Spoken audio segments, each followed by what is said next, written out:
గుజరాత్ లో ఒక పెద్ద బ్రిడ్జ్ కూలిపోయి 140 మంది చనిపోతే ఎన్డీఎస్ఏ పోదు, ఏజెన్సీ పోదు. బీహార్ లో 4 రోజులకి ఒక బ్రిడ్జ్ కూలిపోతున్నా అలాగే అడిగే నాదుడు లేడు. అదే తెలంగాణలో సుంకిసాల రిటైనింగ్ వాల్ కూలిపోయి 100 కోట్ల నష్టం జరిగితే ఎన్డీఎస్ఏ రాడు, ఎవడు రాడు.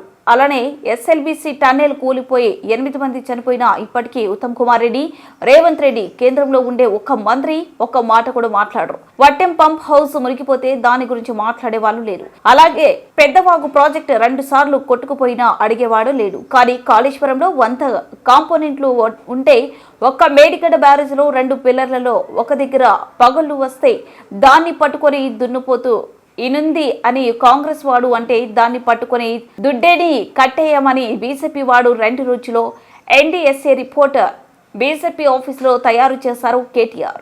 నిజంగా మళ్ళా తిరిగి రివైవ్ చేసే పరిస్థితి ఉందా లేదా అని కూడా సోయి లేకుండా, కనీసం ఆలోచన లేకుండా, ఇంగిత జ్ఞానం లేకుండా పూర్తి స్థాయిలో కుప్పగూలిపోయి 8 మంది చచ్చిపోయి దగ్గర 100 రోజులు దాటిపోయినా ఇప్పటి వరకు ఉత్తమ్ కుమార్ రెడ్డి మాట్లాడాడు, రేవంత్ రెడ్డి మాట్లాడాడు, కేంద్ర ప్రభుత్వంలో ఉన్న ఒక్క మంత్రి మాట్లాడాడు.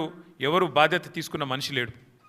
అట్లాగే వట్టెం పంప్ హౌస్ మునిగిపోయిన ఈ కాంగ్రెస్ ప్రభుత్వం వచ్చిన తర్వాత దాని గురించి మాట్లాడేటోడు లేడు. అట్లాగే పెద్దవాగు ఒకసారి కాదు 2 సార్లు కొట్టుకొని పోయిన ప్రాజెక్టు అడిగేవాడు లేదు. కానీ కాళేశ్వరం విషయంలో మాత్రం హరీష్ రావు గారు, కేసీఆర్ గారు 100 సార్లు చెప్పారు. కాళేశ్వరంలో 100 కంపోనెంట్లు ఉంటే ఒక్క కంపోనెంటు ఒక బ్యారేజ్, అందులో 3 బ్యారేజీలు, 19 రిజర్వాయర్లు, 21 పంప్ హౌజులు, 100 కిలోమీటర్ల సొరంగ మార్గాలు, 1000 కిలోమీటర్ల ప్రవాహ కాలువలు ఉన్నాయి. 100 కంపోనెంట్లు ఉన్నాయి. ఆ 100లో ఒకటి మేడిగడ్డ బ్యారేజు. అందులో మొత్తం 371 పిల్లర్లు ఉంటే 3 బ్యారేజీలు కలిపి 2 పిల్లర్లలో ఒక దగ్గర పగులు వచ్చింది.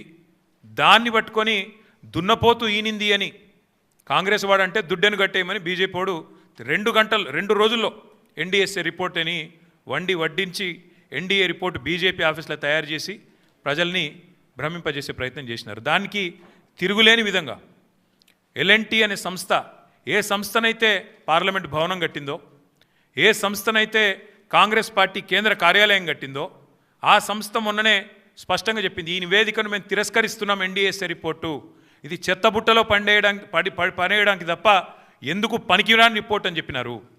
అట్లాగే ఆ సంస్థనే, ఏ సంస్థనైతే నేను అడుగుతున్నా రేవంత్ రెడ్డిని, ఏ సంస్థనైతే మేడిగడ్డ బ్యారేజ్ కట్టిందో ఆ సంస్థ నిజంగానే పనికిరాందైతే మరి కాంగ్రెస్ పార్టీ కార్యాలయం కూడా ఆ సంస్థతో ఎందుకు కట్టించినామని నేను అడుగుతా ఉన్నా.